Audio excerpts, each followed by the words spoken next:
We zijn hier bezig met een flyeractie in Kolmen, Zwergenbos en Twieselrijden. Morgen week nog met de Westrein. En hoe ze verspreiden de flyers. Maar daarin oproepen om children om zich te melden. Want zoals iedereen weet, we zijn in deze dorp bezig met een moordonderzoek naar het Seert van Zeggeren. Hij is toch geweld om het leven kwam.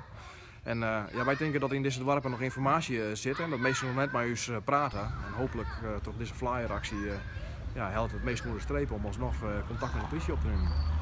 Kies je hem je voor omdat het onderzoek vers zit? Het onderzoek zit net vast, maar zoals ik al zei, wij hadden het idee dat in deze vier dorpen nog wel een soort informatie zit.